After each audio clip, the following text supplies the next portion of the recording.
আসসালামু আলাইকুম lovely audience, আশা করি আপনারা ভালো আছেন।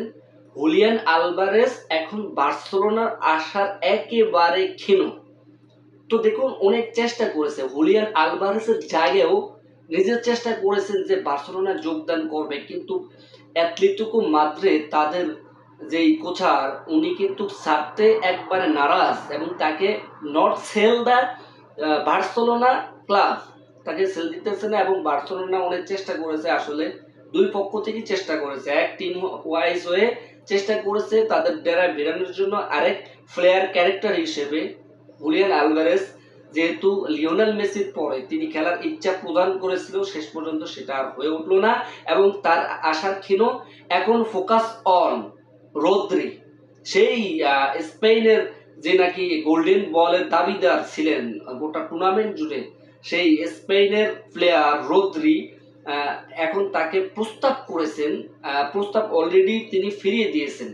এমন প্রস্তাব করেছেন, সেই প্রস্তাবটা হচ্ছে এরকমই ভাই, 60 থেকে 70 মিলিয়ন ইউরো দিয়ে তাকে প্রস্তাব করেছেন এই বার্সেলোনা, কিন্তু তিনি সবকিছু উপেক্ষা করে সবকিছু তিনি প্রত্যাখ্যান উড়িয়ে দিয়েছেন এবং তিনি বলেছেন যে অ্যাজ এ প্লেয়ার হিসেবে আমি খেলতে চাই, সেটা ঠিক, কিন্তু আমার একটা দাম আছে এবং ট্রান্সফার উইন্ডোতে তাকে নেওয়ার জন্য চেষ্টা চালাচ্ছেন এবং তিনি প্রস্তাব জানিয়ে দিয়েছেন 80 million euro. Let's see what happen.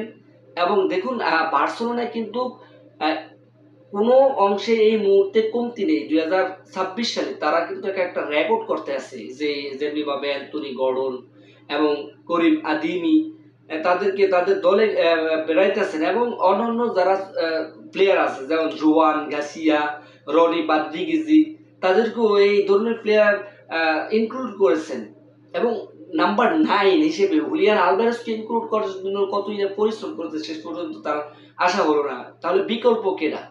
তার বিকল্প তো অবশ্যই এর আগে আমি বলে দিয়েছি বার্সেলোনা কি হতে পারে।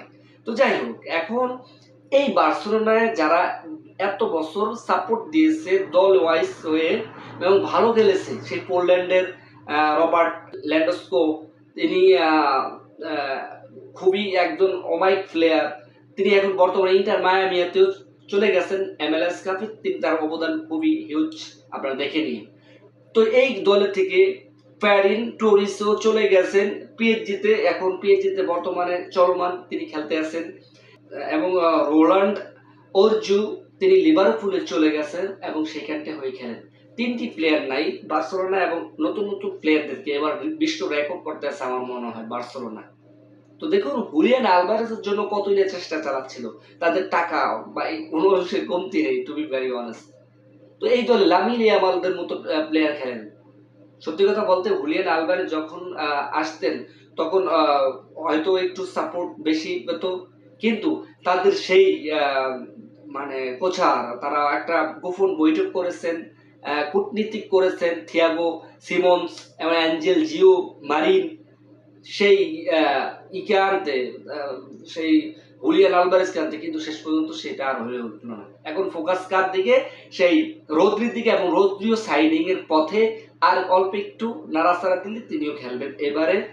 এবং রদ্রিও তিনি তো জানিয়ে দিয়েছেন যে আমার পছন্দের টিম হচ্ছে আর কি বার্সেলোনা, সেই রদ্রিকে আনার জন্য মুখিয়ে রয়েছে এই মুহূর্তে বার্সেলোনায়। তো ব্যাড লাক হুলিয়ান আলভারেজের জন্য, এবং ব্যাড লাক যারা নাকি মেসি ফ্যান, এই মেসি ফ্যান এই যে বার্সেলোনাকে সাপোর্ট দিয়েছেন, আসলে যদি হুলিয়ান আলভারেজ আসতো তাহলে অবশ্যই কিছুটা সাপোর্ট দিতেন বাংলাদেশ ফ্যানরা।